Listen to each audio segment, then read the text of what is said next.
Dear students, while during the last class we were trying to discuss the certain tests available for hearing screening and hearing testing.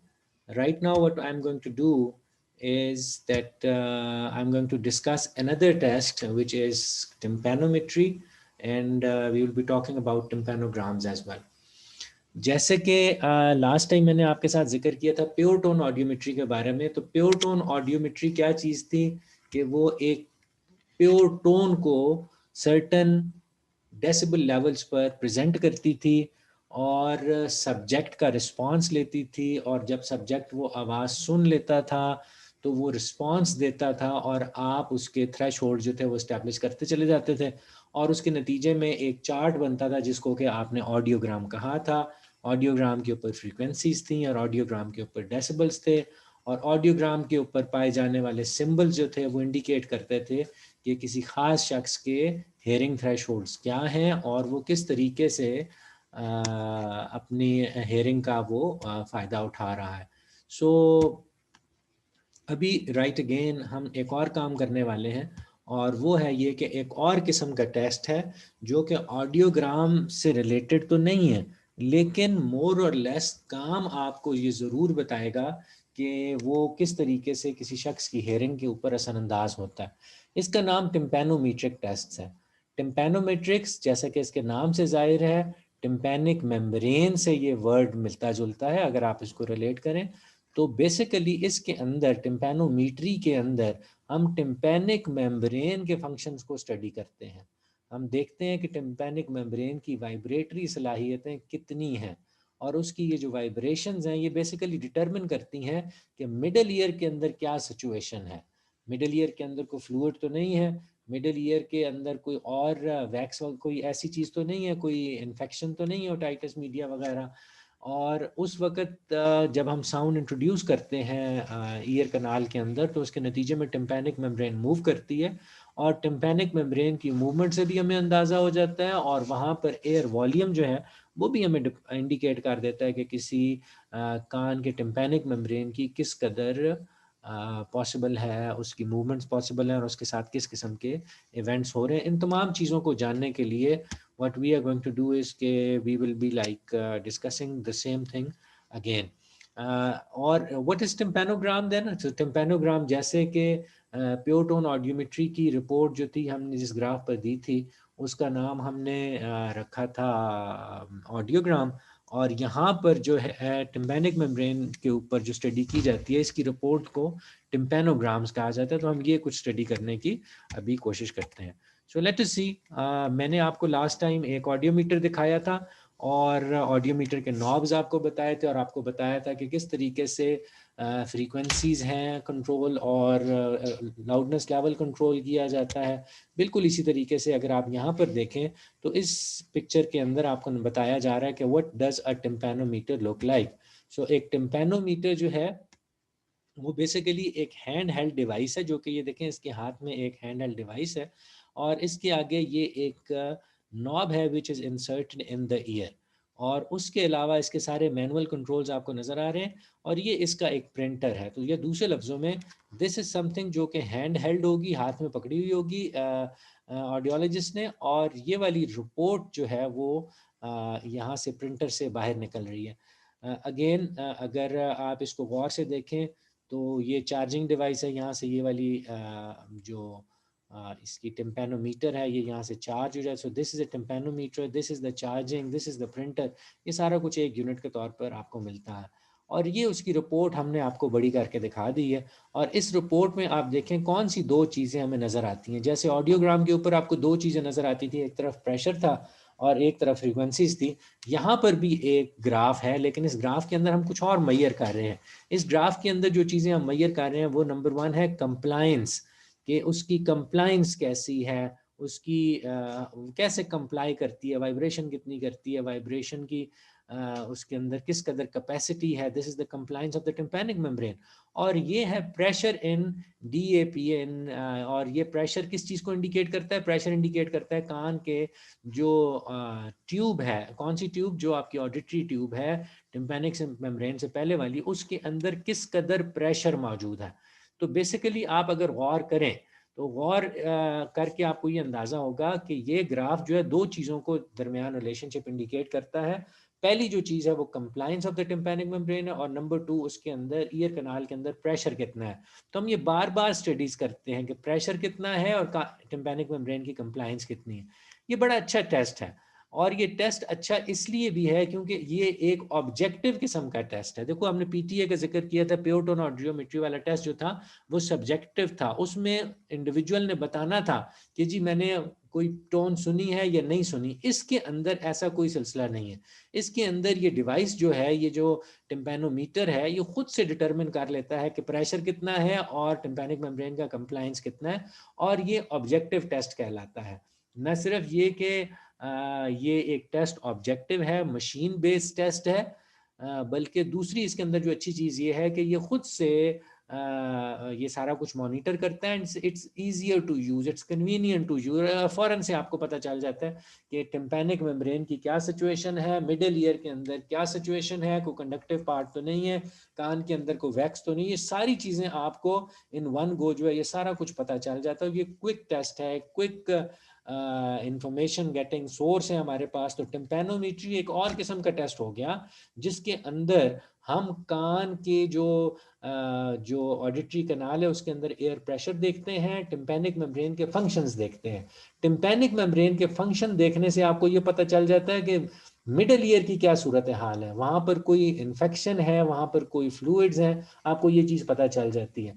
और जो air pressure आप calculate करते हैं, जिसको जो कि auditory कनाल के अंदर जब आप प्रेशर देखते हैं, तो अगर प्रेशर में फर्क ऊंच नीच हो तो आपको पता चल जाता है कि टिम्पैनिक मेम्ब्रेन का कहीं रप्चर तो नहीं है। आप ये भी आइडेंटिफाई कर लेते हैं उस प्रेशर के कैलकुलेशन से कि टिम्पैनिक मेम्ब्रेन रप्चर है या नहीं है। तो दूसरे लफ्जों में ये एक बड़ा कन्वीनियंट और क्विक रेफरेंस किस्म का एक टेस्ट हो गया जो कि हमें ऑब्जेक्टिवली ये बता देता है कि कान के अंदर की सूरत हाल क्या है। एंड ऑफ कोर्स अंदर से मुराद not in the inner ear, I am talking about the tympanic membrane, middle ear and the auditory tube itself। उस तमाम रीजन के बारे में आपको इंफॉर्मेशन जो है वो मिल रही है। तो सिर्फ जो फर्क है यहाँ पर, वो फर्क है, वो ऑडियोग्राम था, ये टिम्पैनोग्राम है। ये जो आपको दिस पार्ट इज कॉल्ड टिम्पैनोग्राम, ये टिम्पैनिक रिपोर्ट है। और इसके ऊपर आपको दो चीजें नजर आ रही हैं, प्रेशर भी नजर आ रहा है और आपको कंप्लायंस भी नजर आ रही है टिम्पैनिक मेम्ब्रेन की। यहाँ पर एक और जो चीज़ वो सीखने वाली है आपके लिए, वो ज़रा गौर से देखें। ये देखें, ये लिखा हुआ है, ये भी ए लिखा हुआ है, ये भी ए लिखा हुआ है, ये भी ए लिखा हुआ है। ये बेसिकली तीन मुख्तलिफ किस्म के ग्राफ हैं। जब आप किसी के कान में ये टिम्पैनोमीट्री करते हैं तो उसके नतीजे में आइदर आपके पास ये वाला ग्राफ आता है, या आपके पास ये वाला ग्राफ आता है, या आपके पास ये वाला ग्राफ आता है। ये तीन किस्म के ग्राफ हैं, तीनों ए के नाम से हैं, लेकिन अपने समझने के लिए हमने फिर इन ए के साथ कुछ सिंबल्स ऐड कर दिए। और वो सिंबल क्या क्या है, फॉर एग्जांपल सबसे पहला ग्राफ जो है that is called the type A S. अब टाइप ए एस क्या होता है कि इसके अंदर आपको नजर आती है, ये देखें, ये एक नॉर्मल कर्व था, ये जो डॉटेड है ये नॉर्मल, आइडियली इस तरह का कर्व बनना चाहिए था, लेकिन हमारे पास जो कर्व बन रहा है वो भी उसी से मिलता जुलता है, बस थोड़ा सा आपको नीचे की तरफ नजर आ रहा है। तो इसके अंदर आप देख रहे हैं कि इसकी कंप्लायंस जो है वो रिड्यूस्ड है। नॉर्मल कंप्लायंस तो यहां तक जानी चाहिए थी, लेकिन इसकी कंप्लायंस कहां तक जा रही है, सिर्फ 0.3 के करीब करीब नीचे की तरफ है। उसके अलावा नॉर्मल मिडिल ईयर प्रेशर, इसका मिडिल ईयर प्रेशर जो है वो ठीक है। इसका प्रेशर की रेंज ये देखें, ये प्रेशर की रेंज 0 से लेकर 100, इधर भी है -100। इसका प्रेशर ठीक है, लेकिन इसकी ये वाली जो टिम्पैनिक मेम्ब्रेन की कंप्लायंस थी ये कम है। और इसके अलावा जो तीसरी चीज़ है, नॉर्मल ईयर कनाल वॉल्यूम, इसका कनाल वॉल्यूम भी ठीक है, जिसको कि आप मैयर कर रहे हैं यहाँ से। तो अब इसकी वजह क्या हो सकती है? अगर इस किस्म का आपके पास एक टिम्पैनोग्राम हासिल होता है तो उसके नतीजे में आपको ये पता चल जाना चाहिए कि शायद ऑसिकुलर चेन जो है वो फिक्सेट हो गई है, फिक्सेशन हो गई है उसकी। ऑसिकुलर चेन जो है वो फिक्स्ड है, वो मूव नहीं कर रही। क्योंकि वो मूव नहीं कर रही तो टिम्पैनिक मेम्ब्रेन भी मूव कर रही। इसीलिए तो हमने कहा कि टिम्पैनिक मेम्ब्रेन की जो कंप्लायंस थी वो कम हो गई है। साउंड के नतीजे में टिम्पैनिक मेम्ब्रेन को मूव करना चाहिए था, लेकिन टिम्पैनिक मेम्ब्रेन मूव नहीं कर रही। इसका मतलब हुआ कि वो कंप्लाई नहीं कर रही। कंप्लाइंस नहीं कर रही साउंड प्रेशर को, नतीजा क्या निकलता है कि उसकी कंप्लाइंस तो कम होगी है, लेकिन ईयर वॉल्यूम भी ठीक है और मिडिल ईयर प्रेशर भी ठीक है, बाकी सारी चीज़ें ठीक है। इस किस्म का ग्राफ अगर आपके पास आएगा तो ये इंडिकेट करता है कि या तो फिक्सेशन ऑफ ऑसिकल्स हैं और या स्कारिंग ऑफ टिम्पैनिक मेम्ब्रेन है। टिम्पैनिक मेम्ब्रेन जो है उसके ऊपर स्कार्स हैं। स्कार से मुराद ये है कि वो इतनी सॉलिड हार्डन हो गई है और हार्डन होने के नतीजे में अब वो उस तरीके से वाइब्रेट नहीं कर पा रही जैसे कि उसको वाइब्रेट करना चाहिए था। तो ये वाला जो आपके पास टिम्पैनोग्राम है इसको कहते हैं AS। So it is like a, ये भी उसी से मिलता जुलता है सिवाय इसके कि ये वाला जो एंगल है इस एंगल से बहुत नीचे है, लिहाजा उसको कंप्लाई नहीं कर रहा। इशू जो है वो कंप्लायंस का है। तो जब कंप्लायंस का इशू होगा तो उसके पीछे ये दो चीजें जो आपको बताई हैं, फिक्सेशन ऑफ ऑसिकल्स या स्कारिंग ऑफ टिम्पैनिक मेम्ब्रेन हो सकती है। अगली स्लाइड पे देखते हैं तो हमें नजर आ रहा है AD, वो AS था, now this graph is AD। अब जरा गौर करें तो आप ये देखें कि एरोज जो हैं वो ऊपर की तरफ जा रहे हैं, एरोज जो हैं वो ऊपर की तरफ जा रहे हैं। इसका क्या मतलब है? ऊपर की तरफ कौन सी चीज मैयर कर रहे थे हम यहाँ पर? उस टिम्पैनिक मेम्ब्रेन की कंप्लायंस मालूम कर रहे थे। तो इसकी कंप्लायंस नॉर्मल से ज्यादा हो रही है, देखें यहां तक होना चाहिए था इसको, लेकिन इसकी कंप्लायंस बढ़ गई है। इसकी क्या वजह हो गई? टिम्पैनिक मेम्ब्रेन को क्या हुआ कि वो साउंड के नतीजे में जरा सी साउंड आती है और वो इतना ज्यादा कंप्लाई करती है, इसकी क्या वजह है? तो जब आप इस किस्म का ग्राफ आप हासिल करते हैं तो आप इसके अंदर देखें कि उसकी कंप्लायंस बढ़ी हुई है, मिडिल ईयर प्रेशर भी ठीक है और ये वॉल्यूम भी उसका नॉर्मल ईयर कनाल वॉल्यूम भी ठीक है, बाकी सारा कुछ ठीक है, कंप्लायंस बढ़ गई। अब एक टिम्पैनिक मेम्ब्रेन की कंप्लायंस अगर बढ़ जाए तो उसके नतीजे में रीजंस क्या हो सकते हैं? डिसआर्टिकुलेशन ऑफ द ऑसिकल और मोनोमेरिक टिम्पैनिक मेम्ब्रेन। तो दूसरे लफ्जों में उसने कहा कि जो ऑसिकुलर चेन थी वो डिसआर्टिकुलेट हो गई है, वो जुड़ी हुई नहीं है, ऑसिकल्स आपस में से अलग अलग हो गई हैं। भाई उनके अलहदा होने की वजह ही से अब टिम्पैनिक मेम्ब्रेन को जरा सी आवाज आती है और वो जोर से वाइब्रेट करती है, जोर से वहां पर उसको वाइब्रेशन जो है वो महसूस हो रही है। लिहाजा वो जो वाइब्रेशन ओवर वाइब्रेशन है या उसकी कंप्लायंस साउंड के नतीजे में बढ़ गई है, उसकी वजह क्या बनी? वजह थी कि उसकी जो ऑसिकुलर चेन थी वो डिसआर्टिकुलेट गई होगी, वो आपस में बीच में से टूट गई है और उसकी टिम्पैनिक मेम्ब्रेन जो है it is not connected with the ossicular chain anymore और वो बिल्कुल आजादाना फड़क रही है, अपनी जगह पे मूव कर रही है। लिहाजा इस किस्म के ऑडियो, इस किस्म के जो टिम्पैनोग्राम है इसको AD कहा जाता है। और AD के अंदर क्या हुआ कि इंक्रीज्ड कंप्लायंस हो गई। इससे पिछली फिक्स डायग्राम में हमने देखा डिक्रीज्ड और इसके अंदर हम इंक्रीज देख रहे हैं।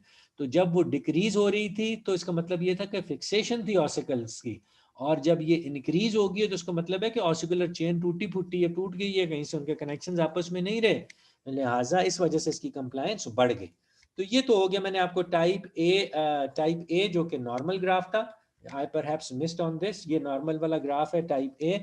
इसके अंदर देखें सारा कुछ नॉर्मल है। नॉर्मल कैसे है? कंप्लायंस भी ठीक है, देखें उसकी रेंज नॉर्मल के करीब करीब है, बिल्कुल नॉर्मल के अंदर है। उसका प्रेशर भी ठीक है, 0 से लेकर 100, और ये देखें इसका प्रेशर 100 से लेकर 300 तक आपको नजर आ रहा है। लिहाजा बिल्कुल इसमें सारा कुछ ही नॉर्मल है। तो नॉर्मल होगा तो टाइप ए वाला टिम्पैनोग्राम मिलेगा आपको। अगर कंप्लायंस कम है तो टाइप AS, अगर कंप्लायंस ज्यादा है तो AD। तो ये तीनों रिपोर्ट्स जो हैं ये आपको कहां से मिलेंगी? जब आप टिम्पैनोग्राम क्रिएट करते हैं आफ्टर टिम्पैनोमेट्री, तो आपको ये पता चल जाता है कि AS है या AD है या A है। तीनों के अंदर मुख्तलिफ वैरायटी जो है वो आपको नजर आ रही है। अब इसमें इसको फिर से रिपीट करने के लिए आपको वापस इस डायग्राम के ऊपर ले जाता हूं। तो आप जरा गौर करें कि ये वो A है, दिस A वाज नॉर्मल। ये सारा कुछ देखें इस बॉक्स के अंदर है, ये जो डॉटेड बॉक्स आपको नजर आ रहा है इसके अंदर देखें इसका ग्राफ बिल्कुल इधर बना हुआ है, ये भी ठीक है। कंप्लायंस इसकी बिल्कुल ठीक है, इसका जो वॉल्यूम है और जो प्रेशर है वो सारा कुछ ठीक है। लेकिन यहाँ पर क्या हुआ? यहाँ पर उसकी कंप्लायंस कम हो गई। यहाँ पर क्या हुआ? उसकी कंप्लायंस ज्यादा होगी, इस डॉटेड बॉक्स से बाहर निकल गया।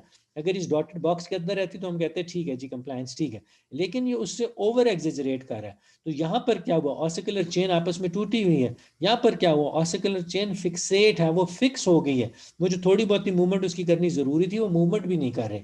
और यहाँ पर ए वाले ग्राफ के अंदर आपको ये बिल्कुल सही कंप्लायंस नजर आ रही है।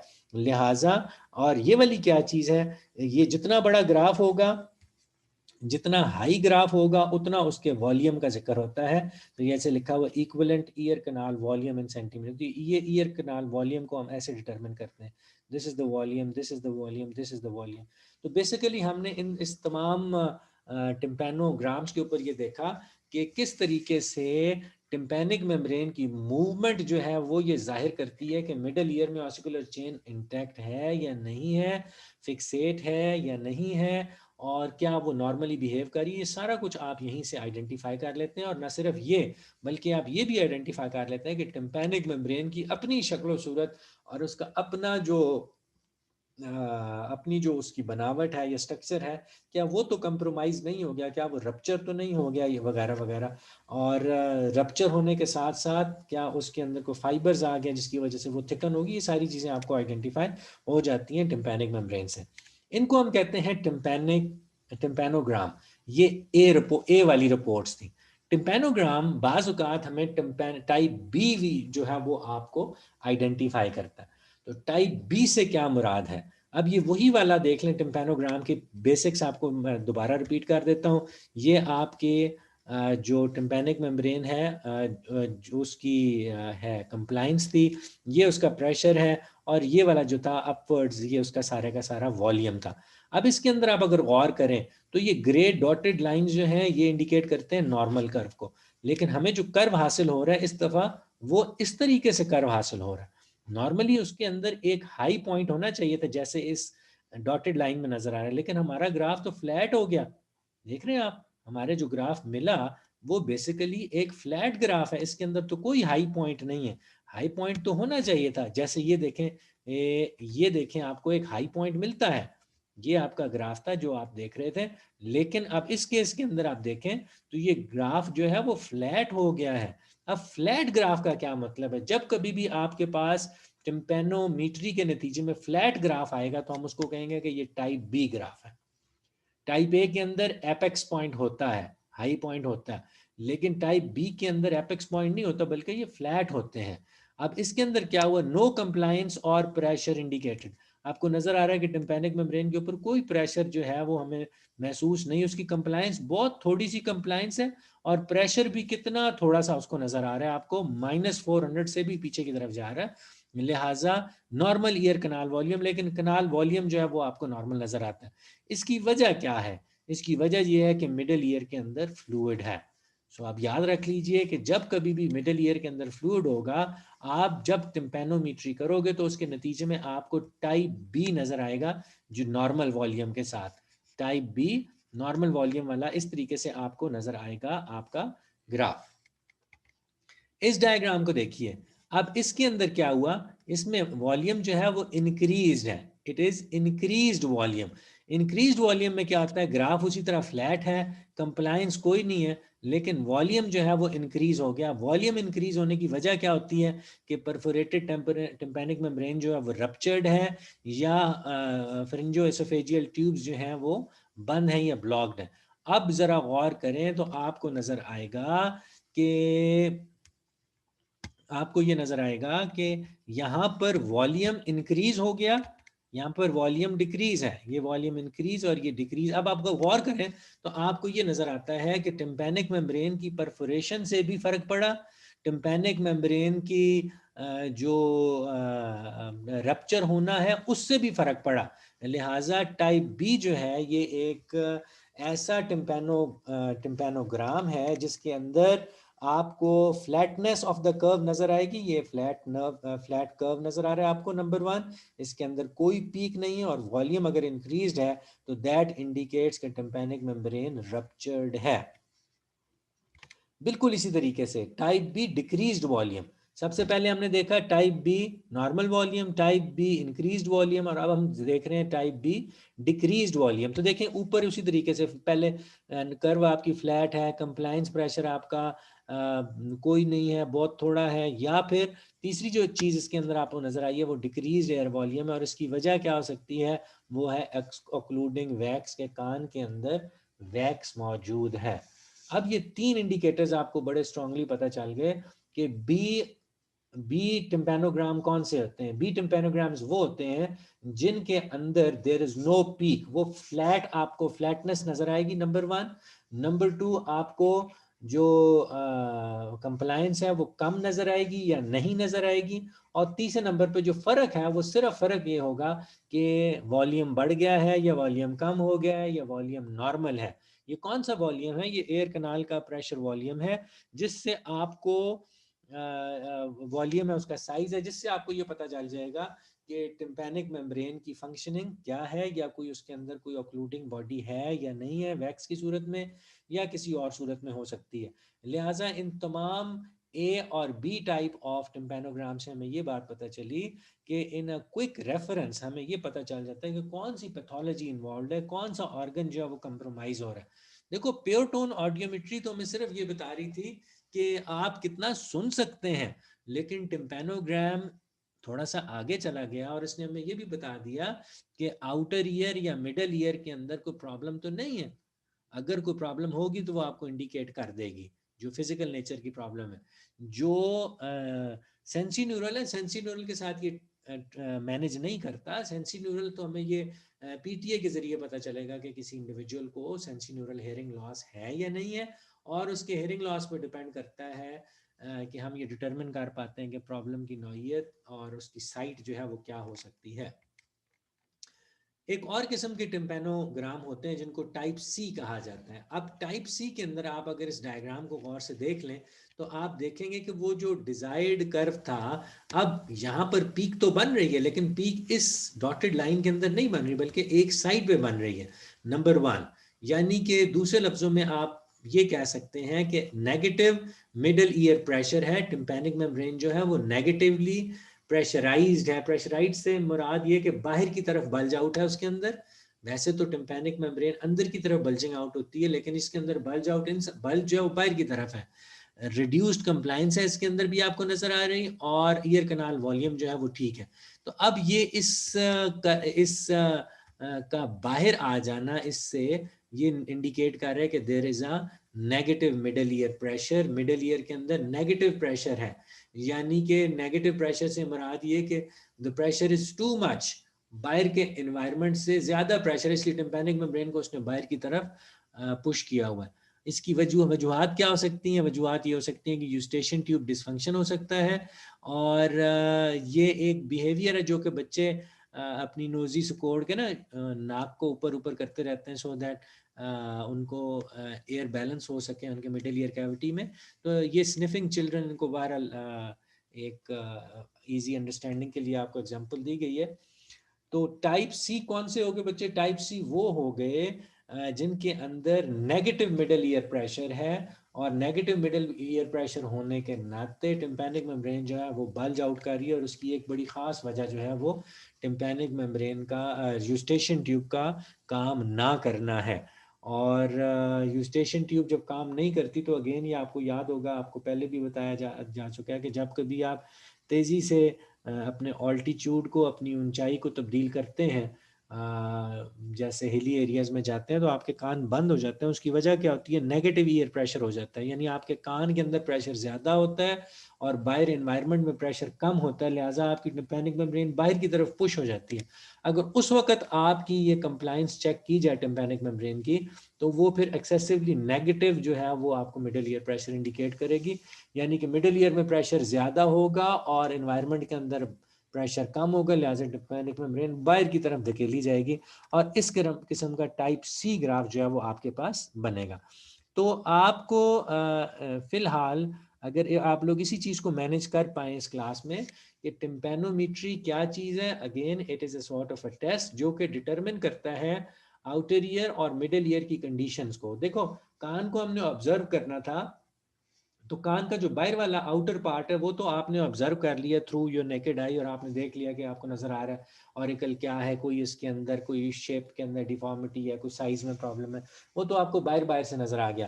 लेकिन what about in the canal? Canal में खास हद तक तो आप देख सकते हैं, लेकिन क्या वो उसका वॉल्यूम पूरा है कि नहीं है, क्या उसके अंदर कोई फॉरेन बॉडीज हैं? टिम्पैनिक मेम्ब्रेन हालांकि बाहर से देखी जा सकती है टिम्पैनिक मेम्ब्रेन के, वो रप्चर तो नहीं है, अगर वो रप्चर हो तो नज़र आ जाती है टिम्पैनिक मेम्ब्रेन, लेकिन टू असर्टन कि उसकी नौयत क्या है और किस कदर रप्चर मौजूद है, तो ये टिम्पैनोमीट्री जो है बड़ी अच्छा और एक इफेक्टिव और ऑब्जेक्टिव किस्म का टेस्ट है, जो कि आपको रेडिली बता देता है कि मिडल ईयर की क्या कंडीशन है, आपकी ऑसिकुलर चेन की क्या सिचुएशन है, आपको जो है टिम्पैनिक मेम्ब्रेन की क्या सिचुएशन है, कोई फॉरेन बॉडी या वैक्स किस्म की कुछ चीज़ कान के अंदर तो नहीं है। तो इन तमाम चीज़ों से हमें फ़ौरन से ये पता चल जाता है कि what kind of intervention that we should be looking at. तो इसके अंदर हमने 3 किस्म के जो है वो ग्राफ्स देखे, कुछ टाइप ए थे, कुछ टाइप बी थे और कुछ टाइप सी थे। तो टाइप ए के अंदर हमने देखा था कि कंप्लाइंस में खराबी आ जाती थी, और टाइप बी के अंदर भी हमने देखा कि कंप्लाइंस तो रहती थी लेकिन वॉल्यूम के अंदर प्रॉब्लम आ रहा था। और टाइप सी के अंदर हमने बिल्कुल एक नेगेटिव प्रेशर देखा, जिसमें कि टिम्पैनिक मेम्ब्रेन जो थी वो बल्ज आउटवर्ड करती है और उसके नतीजे में वो इस काबिल नहीं रहती कि इजीली वाइब्रेट कर सके, और उसका इस तरीके से इजीली वाइब्रेट ना करना इस चीज़ की इंडिकेशन है कि there is some sort of dysfunction of the Eustachian tube. So I hope you have some learning about the topic. If you have any questions regarding this, please you may ask now and I'll be happy to answer.